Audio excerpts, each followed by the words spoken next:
Assalamualaikum warahmatullahi wabarakatuh. Di sini saya akan menjelaskan tentang pertemuan 12 mengelola kualitas atau standar kualitas internasional.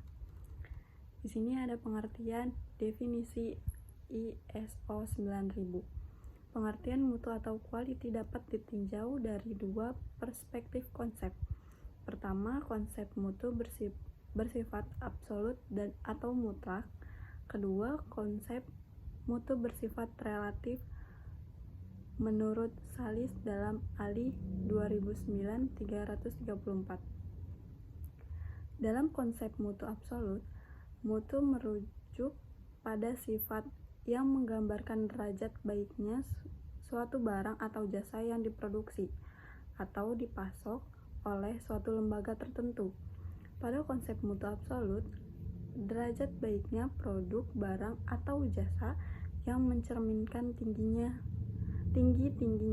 harga barang atau jasa itu, dan tingginya standar penilaian lembaga yang memproduksi atau pemasok terhadap barang itu. Sedangkan konsep mutu yang bersifat relatif, derajat mutu itu bergantung pada penilaian pelanggan. Menurut Gaspress 2002, definisi dari standar ISO 9000 untuk sistem manajemen kualitas adalah struktur organisasi, tanggung jawab, prosedur-prosedur, proses-proses, dan sumber daya untuk penerapan manajemen kualitas. ISO 9001 2000 merupakan salah satu standar sistem manajemen kualitas yang telah diterapkan oleh lembaga dunia yang bernaung di bawah International Standard of S1 Manajemen Universitas Pamulang.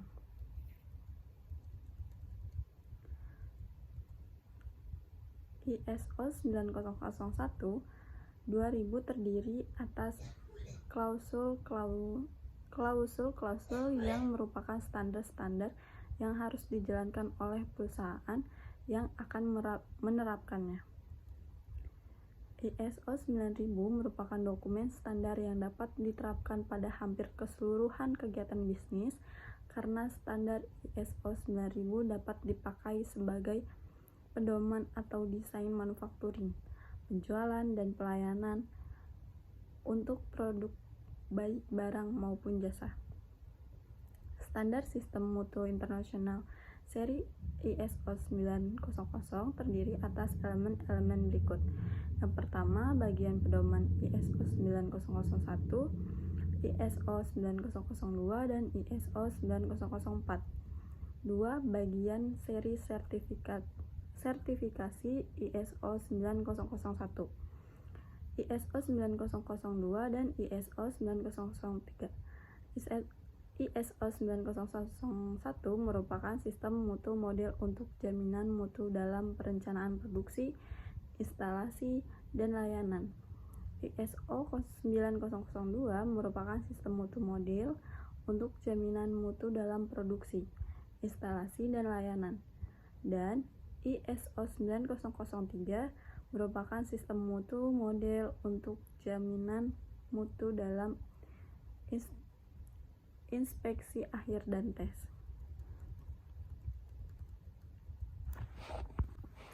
Yang kedua, ada prinsip manajemen mutu ISO 900 2000.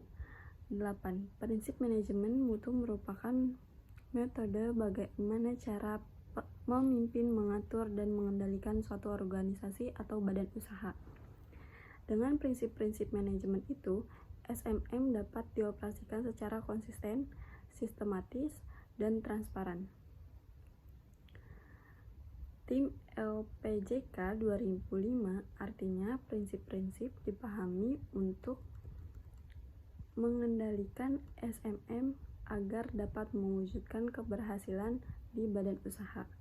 Di bawah ini uraian 8 prinsip manajemen mutu dalam seri ISO 900 2000 tim LPJK 2005. Yang pertama, ada fokus pelanggan, Kehidupan badan usaha tergantung pada pelanggannya. Oleh karena itu, badan usaha harus memahami harapan dan kebutuhan pelanggan. Badan usaha harus merencanakan memenuhi kebutuhan pelanggan dan mencoba untuk melebihi harapan kebutuhan saat ini dan yang akan datang. Prinsip ini terkait dengan klausul-klausul ISO 9001/2000, khususnya pada klausul 5.2 fokus pelanggan.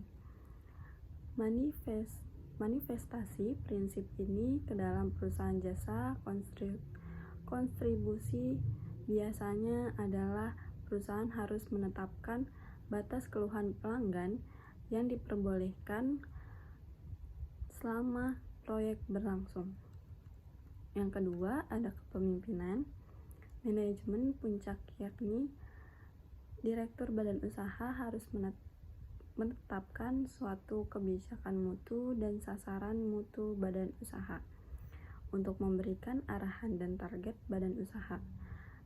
Direktur badan usaha menciptakan suatu lingkungan yang harmonis dengan melibatkan staf dan karyawan dalam mencapai sasaran mutu badan usaha. Prinsip ini terkait di dalam standar ISO 9001/2000, klausul-klausul untuk komitmen manajemen, fokus pelanggan, kebijakan mutu, sasaran mutu, tanggung jawab manajemen, wakil manajemen, komunikasi internal, dan tinjauan manajemen. Yang ketiga, ada pelibatan karyawan. Badan usaha harus mampu melibatkan semua karyawan untuk meningkatkan kepedulian karyawan terhadap pencapaian mutu dan kepuasan pelanggan, menciptakan lingkungan kerja yang kondusif dan mampu memenuhi persyaratan pelanggan. Orang-orang yang berada dalam semua tingkat perlu dilibatkan dalam memenuhi kebutuhan pelanggan. Yang terlibat memenuhi dapat menerapkan kemampuan yang berguna demi kepentingan badan usaha, karyawan, rekan sekerjaan, pelanggan. Komunikasi antara pihak harus dituliskan dan proses pekerjaan atau jasa harus dikerjakan sesuai dengan prosedur yang ditetapkan. Terkait dengan ISO 9001/2000 menjelaskan komitmen manajemen, kebijakan mutu, tanggung jawab, dan wewenang, kesadar kemampuan, wewenang, dan pelatihan komunikasi internal dan lingkungan pekerjaan. Yang keempat, ada pendekatan proses. Badan usaha harus mampu menciptakan kondisi bahwa yang ingin dicapai akan lebih efisien jika aktivitas dan sumber daya yang terkait diatur sebagai sebuah proses. Pendekatan proses harus dipusatkan pada pengendalian masukan ke dalam proses dan mencegah ketidaksesuaian kesalahan dalam pekerjaan. Sistem manajemen mutu diterapkan berdasarkan pendekatan proses yang diawali dengan identifikasi dan penempatan kriteria yang akan kendali setiap tahapan proses. Keberhasilan pencapaian mutu sangat tergantung pada konsistensi menjelaskan proses yang telah ditetapkan untuk menghasilkan produk yang bermutu dan memenuhi persyaratan pelanggan. Klausul-klausul yang terkait dengan prinsip pendekatan proses diantaranya adalah perencanaan SMM, realisasi produk, perbaikan berkelanjutan, pengendalian produk yang tidak sesuai, tindakan koreksi dan tindakan pencegahan. Persyaratan ketiga adalah adanya steering committee pada level puncak. Apapun istilah atau nama yang digunakan, yang pasti harus diketahui oleh orang yang menduduki posisi puncak dalam struktur organisasi. Fungsi kelompok ini adalah untuk menentukan implementasi TQM dan memantaunya. Yang kelima, ada pendekatan sistem pada manajemen. Badan usaha harus merencanakan cara memenuhi persyaratan pelanggan. Rencana memenuhi suatu aktivitas yang berkaitan dengan mutu dari hubungan awal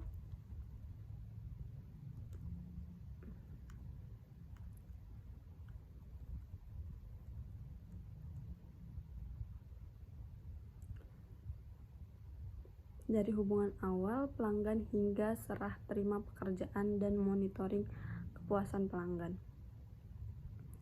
Mengidentifikasi, memahami, dan mengelola proses yang saling berhubungan ini sebagai sebuah sistem yang berperan untuk mencapai sasaran yang efektif dan efisien. Bagi badan usaha, pengendalian atas mata rantai dan interface proses yang terlibat adalah penting untuk manajemen yang baik. Klausul-klausul ISO 9001/2000 yang menggambarkan pendekatan sistem untuk manajemen diuraikan atas dapat pada pasal persyaratan umum. Dalam persyaratan dokumentasi manual mutu, perencanaan sistem, manajemen mutu, pengendalian dokumen, dan arsip. Komunikasi internal, tinjauan ulang manajemen, perencanaan realisasi produk, identifikasi dan mampu telusur, memelihara produk, dan perbaikan berkesinambungan. Yang keenam, ada perbaikan berkesinambungan. Badan usaha harus mampu mengarahkan semua karyawan terlibat, para pemimpin, dan karyawan harus belajar dari kesalahan dan permasalahan secara terus-menerus, meningkatkan sistem yang telah dibangun. Meningkatkan yang berkesinambungan keseluruhan kinerja badan usaha merupakan bagian sasaran utama. Perbaikan berkesinambungan yang telah diuraikan di atas telah dijelaskan dalam persyaratan ISO 9001/2000 pada pasal persyaratan umum, persyaratan dokumentasi, komitmen manajemen, kebijakan mutu, sasaran hasil mutu, wakil manajemen, pengawasan intern, analisa data, tindakan pencegahan, tindakan koreksi, dan tindakan perbaikan. Yang ketujuh, ada pendekatan fakta untuk membuat keputusan. Badan usaha harus mampu membangun paradigma dalam diri karyawannya. Setiap keputusan yang efektif harus berdasarkan analisis data dan informasi. Informasi dan data serta sistem harus dibuat. Informasi dikumpulkan dalam suatu data yang tidak bias dan bermakna satu, sehingga jalur komunikasi yang jelas adalah penting. Klausul ISO 9001/2000 yang menyertai sasaran mutu, sistem manajemen mutu, perencanaan, wakil manajemen, komunikasi internal, tujuan manajemen, pengendalian alat pengukur dan monitoring, kepuasan pelanggan, audit internal, dan peningkatan yang berkesinambungan. Yang terakhir, ada hubungan pemasok yang saling menguntungkan. Badan usaha harus mampu membangun lingkungan usaha yang saling menguntungkan antara badan usaha dan pemasoknya. Hubungan pelanggan dan pemasok tergantung pada hubungan satu dengan lain yang saling menguntungkan dan akan menghasilkan keuntungan bagi semua pihak, seperti peningkatan mutu, stabilitas, dan konsistensi yang ditingkatkan. Hubungan dimulai dengan komunikasi yang jelas dan dibangun berdasarkan konsistensi, tujuan, dan kepercayaan. Klausul ISO 9001/2000 yang terkait dengan prinsip terdapat dalam pasal persyaratan umum, sasaran mutu, perencanaan, sistem manajemen mutu, pembelian, penyediaan produk, monitoring, dan pengukuran produk dan proses analisa data, tindakan pencegahan dan koreksi, dan peningkatan yang berkesinambungan. Yang ketiga, ada manfaat sistem manajemen mutu. Pengelolaan mutu terpadu merupakan pengembangan dari kontrol mutu dan jaminan mutu karena TQM merupakan keinginan untuk selalu mengerjakan segala sesuatu selalu baik sejak awal dan mendorong lembaga untuk menciptakan budaya mutu pada semua unsur, untuk memuaskan pelanggan dan melakukan upaya perbaikan secara terus-menerus. Dalam konteks pendidikan mutu yang diutamakan adalah mutu pembelajaran, karena pendidikan pada hakikatnya adalah belajar. Fungsi dari penjaminan mutu pendidikan adalah suatu cara untuk dijadikan kontrol dan sebuah acuan dari instruksi-instruksi yang ingin mengadakan perubahan-perubahan dalam menghadapi kompetisi dan bertahan di dalamnya. Tujuan penjaminan mutu adalah untuk mencegah terjadinya kesalahan dalam produksi dengan cara mengusahakan agar setiap langkah dan dilaksanakan setiap sumber daya yang digunakan, dan setiap aspek yang terlibat dalam proses produksi dievaluasi secara terus-menerus untuk mencegah terjadinya kesalahan atau kekeliruan. Penerapan konsep ini dalam manajemen mutu dapat berdampak kepada produk yang dihasilkan. Terjamin mutunya karena pencegahan kesalahan dalam proses produksi dilakukan secara ketat dan terus-menerus. Hal ini berarti tujuan manajemen mutu adalah mencegah atau memperkecil kesalahan dalam proses produksi dengan cara mengupayakan setiap langkah yang dilaksanakan secara proses produksi diawasi sejak permulaan proses produksi. Sistem manajemen mutu ISO 9001 akan memberi manfaat. Salah satunya adalah sarana untuk menjamin tercapainya kepuasan pelanggan eksternal dan internal. Maksudnya dari ini adalah pelanggan akan dipuaskan mau dari luar ataupun dari dalam. Yang kedua, ada sarana untuk melaksanakan peraturan dan perundang-undangan yang berlaku secara konsisten. Yang ketiga, saran untuk mencapai sasaran adalah integrasikan dengan sistem manajemen performance excellence education kriteria. Yang keempat, ada saran untuk melaksanakan komunikasi organisasi baik secara internal maupun eksternal secara konsisten.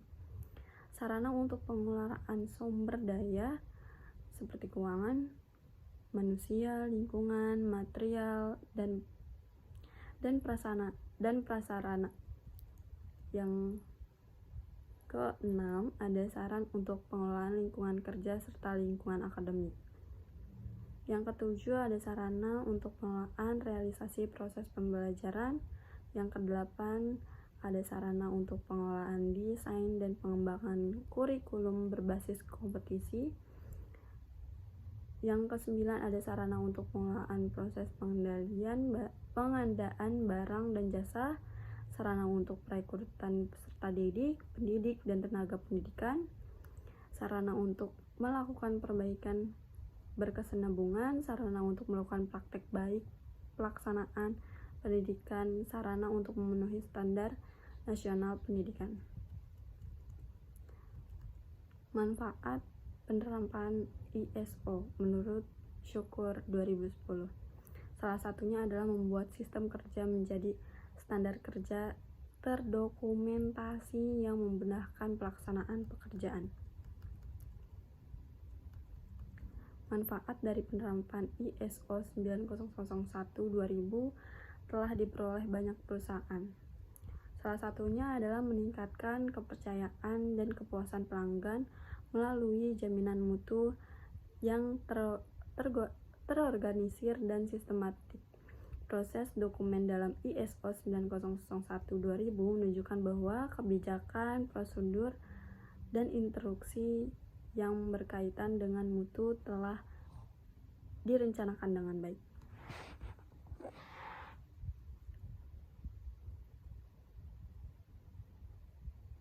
Pengertian sistem manajemen lingkungan. Sistem manajemen lingkungan didefinisikan sebagai bagian dari keseluruhan sistem manajemen termasuk struktur organisasi, perencanaan, kegiatan, tanggung jawab, prosedur proses, dan pengembangan sumber daya alam.